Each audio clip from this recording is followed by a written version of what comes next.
بسم اللہ الرحمن الرحیم۔ السلام علیکم ناظرین، اللہ رب العزت نے عورت کی تخلیق مٹی سے کیوں نہیں کی؟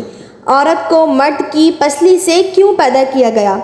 کیا مرد کی ایک پسلی عورت سے کم ہوتی ہے؟ سائنس اس بارے میں کیا کہتی ہے اور اللہ رب العزت نے کیا ارشاد فرمایا؟ یہی ہماری آج کی ویڈیو کا موضوع ہوگا، اور آج ہم آپ کو عورت کی تخلیق کی ایمان افروز حقیقت بتائیں گے۔ مگر ویڈیو میں آگے بڑھنے سے پہلے اگر آپ ہمارے چینل پر نئے ہیں تو برائے مہربانی ہمارا چینل واقعہ پلانٹ سبسکرائب کریں، جہاں آپ کو بالخصوص اسلامک ہسٹری اور دنیا بھر کی منفرد معلومات پر مبنی ویڈیوز ملتی رہیں گی۔ ناظرین، قرآن مجید فرقان حمید میں ارشاد باری تعالیٰ ہے، وَلَقَدْ خَلَقْنَا الْإِنسَانَ مِنْ صَلْصَالٍ مِّنْ حَمَإٍ مَّسْنُونٍ، یقیناً ہم نے انسان کو کالی اور سڑی ہوئی کھنکھناتی مٹی سے پیدا فرمایا ہے۔ روایات میں آتا ہے کہ جب خداوند قدوس نے حضرت آدم علیہ السلام کو پیدا کرنے کا ارادہ فرمایا تو اسرائیل علیہ السلام کو حکم دیا کہ زمین سے ایک مٹھی مٹی لائی جائے۔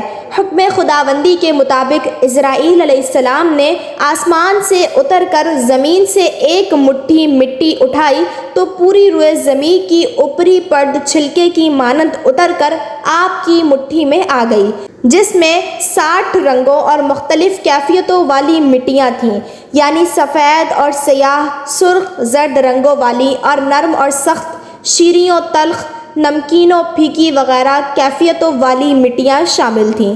کچھ عرصے بعد اللہ رب العزت نے حضرت آدم علیہ السلام کی بائیں پسلی سے ایک عورت پیدا کی جس کا نام حوا علیہ السلام رکھا گیا۔ حضرت حوا سلام اللہ علیہا دنیا میں تشریف لانے والی پہلی عورت تھیں۔ حضرت ابو ہریرہ رضی اللہ تعالی عنہ نبی اکرم صلی اللہ علیہ وسلم کا یہ فرمان نقل فرماتے ہیں کہ جو شخص اللہ رب العزت اور آخرت کے دن پر ایمان رکھتا ہو وہ اپنے پڑوسی کو اذیت نہ پہنچائے اور خواتین کے بارے میں بھلائی کی وصیت قبول کرو۔ انہیں پسلی سے پیدا کیا گیا اور پسلی میں سب سے ٹیڑھا حصہ سب سے اوپر والا حصہ ہوتا ہے۔ اگر تم اسے سیدھا کرنے کی کوشش کرو گے تو تم اسے توڑ دو گے، اور اگر اس کو اس کے حال پر رہنے دو گے تو وہ ٹیڑھی رہے گی۔ لہٰذا خواتین کے بارے میں بھلائی کی وصیت قبول کرو۔ ناظرین، شریعت محمدی صلی اللہ علیہ وسلم نے بہت سے معاملات میں عورتوں اور بچوں کا حکم ایک سا رکھا ہے، جیسے کہ باجماعت نماز کا مسئلہ، جمعے کا مسئلہ وغیرہ۔ تو شاید اس میں بھی اس بات کی طرف اشارہ ہے کہ عورتوں کے ساتھ بچوں کی طرح نرمی کا رویہ اختیار کرنا چاہیے۔ ناظرین، اسی طرح قرآن مجید فرقان حمید میں اللہ رب العزت نے ارشاد فرمایا، الرجال قوامون علی النساء، یعنی مرد عورتوں پر نگہبان ہیں۔ عورتوں کی ضروریات، اس کی حفاظت اور دیگر کئی امور میں مرد کو عورت پر تسلط حاصل ہے، اور یہ خود اللہ رب العزت نے فرمایا، گویا کہ عورت رعایا اور مرد بادشاہ ہے، اس لیے عورت پر مرد کی اطاعت اللہ رب العزت نے لازم قرار دی ہے۔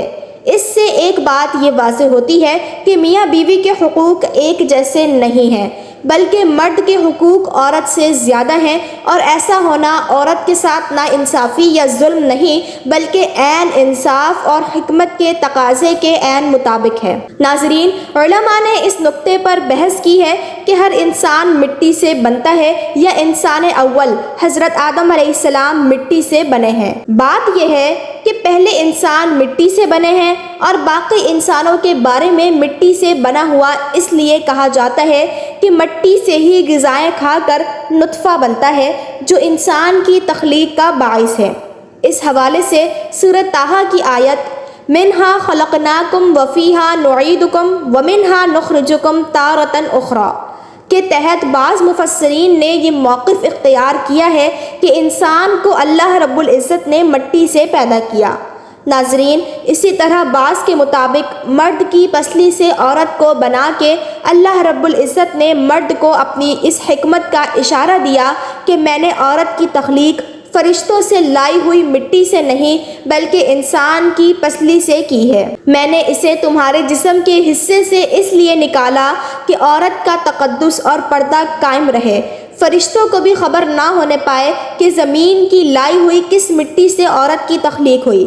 یعنی عورت کے تقدس کی حد تو دیکھیں کہ فرشتوں سے بھی اس کی بناوٹ کا پردہ لازمی قرار دیا گیا، اور پہلی عورت حضرت حوا سلام اللہ علیہا اسی مرد یعنی حضرت آدم علیہ السلام کی پسلی سے نکلی جس کی وہ منکوحہ کہلائیں، یعنی جن کے نکاح میں آئیں۔ اب بات آتی ہے پسلی کی کہ عورت پسلی سے ہی کیوں نکلی؟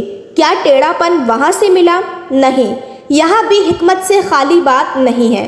انسانی جسم میں دل اور بہت سے نازک حصے پسلی کے پیچھے چھپے ہوئے ہیں، یعنی پسلی سے پیدا کرنا بھی اللہ رب العزت کے ہاں ایک حکمت تھی۔ یعنی عورت ایک ڈھال ہے ان نازک حصوں کے لیے، تو اللہ پاک نے عورت کو پسلی سے نکال کر یہ نہیں بتایا کہ عورت میں ٹیڑھا پن ہے، بلکہ اس نے عورت کو پسلی سے تخلیق کر کے یہ بات سمجھا دی کہ عورت وقت پڑنے پر ڈھال بھی بن سکتی ہے۔ عورت ماں، بہن، بیٹی اور بیوی بھی ہے۔ کسی کی عزت کو مت اچھالیں، جتنا ہو سکے ہر بات میں مثبت پہلو تلاش کریں۔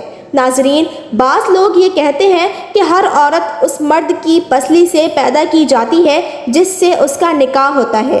احادیث اور مفسرین کے مطابق ایسی کوئی بات نہیں ہے اور اس بات میں حقیقت نہیں۔ یہاں ایک اور بات بھی سامنے آتی ہے کہ مرد کی پسلیوں کی تعداد کم ہوتی ہے اس وجہ سے کہ مرد کی پسلی سے عورت پیدا کی گئی۔ یہ بات بھی غلط ہے۔